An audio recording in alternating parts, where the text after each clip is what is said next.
All right, front to back lateral raise. You're gonna have to go pretty light on these for the most part, but basically, so yeah, like your usual like lateral raise that most people do, you know, it's here. Anyways, so this front to back lateral raise, we're gonna cross the arms in front of our body this way, and we're basically gonna come up through here. So you're kind of sweeping through this like kind of front. You're going mostly sideways, but you're going front to back here. And you're really hitting kind of like the posterior portion of the medial delt. It's probably gonna be one of your weakest shoulder exercises, to be honest. But you're here, and then you're just going up like that.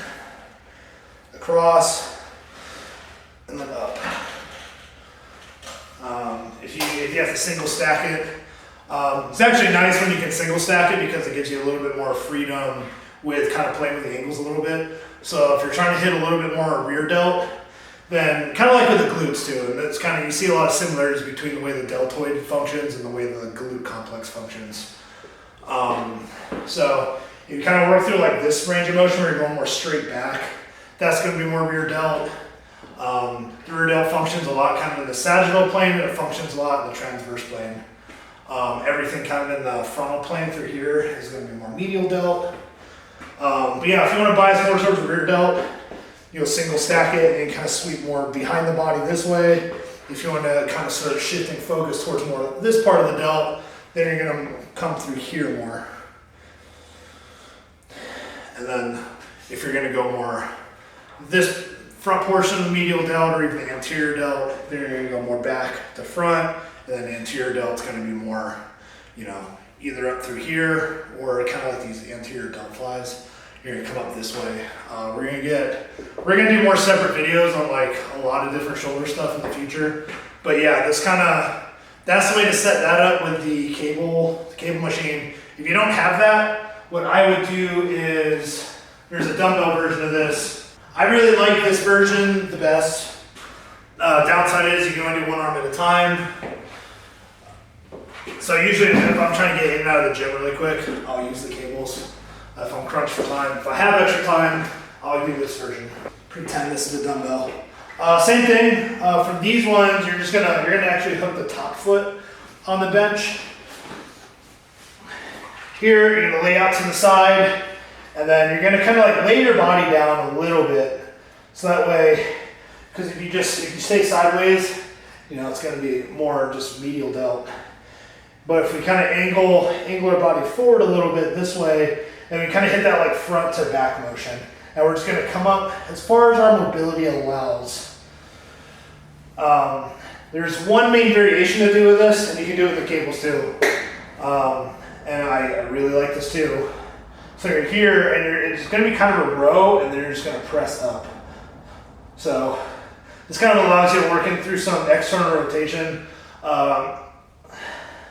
I'm gonna do like a whole series on this. Another variation you can do if you're trying to work in internal rotation of the shoulder and still work the rear delt, you're here, and then you're gonna press up that way. It's gonna be super awkward for a lot of people at first. Yeah, for a lot of people that do that variation, it feels really awkward at first, but once you get the hang of the motion, especially if you're dealing with shoulder stuff, you know, incorporating a lot of these kind of like rotational movements and a lot of these more traditional shoulder exercises. It's great for shoulder health. A lot of people because that stuff most people just don't train it. So you see a lot of people just have a lot of shoulder issues, especially when it comes to like exercises that involve them, that require them to have some level of strength within the context of internal and external rotation. So, and you can even, this variation of the rear delts can't really do the internal version. I'll show that one, and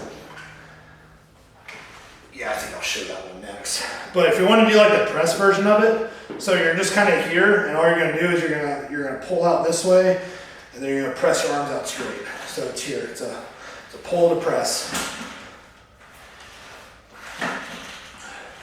And pretty much all these exercises that you normally see people do it as like a straight arm version, or it's like a fly. We can also kind of transition into this like pulling to pressing movement. And we can honestly do that with just about any of them. I'm going to show another quick variation you can do of the rear Yeah, the rear delts. You can set both of them up to this height. But, so this one, you're kind of like emphasizing more like this end range of motion up here. You're getting some stretch out here, but if you really want to like stretch the deltoid out, you want to get your arm basically up and across your body. So we covered this with the X lat fly earlier. If you want to work the lats more, your arms are going more front to back. With these exercises, your arms are really emphasizing this like frontal plane movement. So for this to work, so you can set this up as high as you want. Generally, you go to the limits of your mobility if you can. And you're gonna come up and then you're gonna come out this way. So here, here. And then same thing, you know, we can play with some body angles, you know, we can kind of work the rear delt more, you know, we can kind of really get really aggressive in pulling this across the body and externally rotate and kind of get more medial delt. And then so we can also kind of like do a pull through where we're going here and they're pressing out. And we can do that with two arms too. You set both of them up here and then straighten both arms out.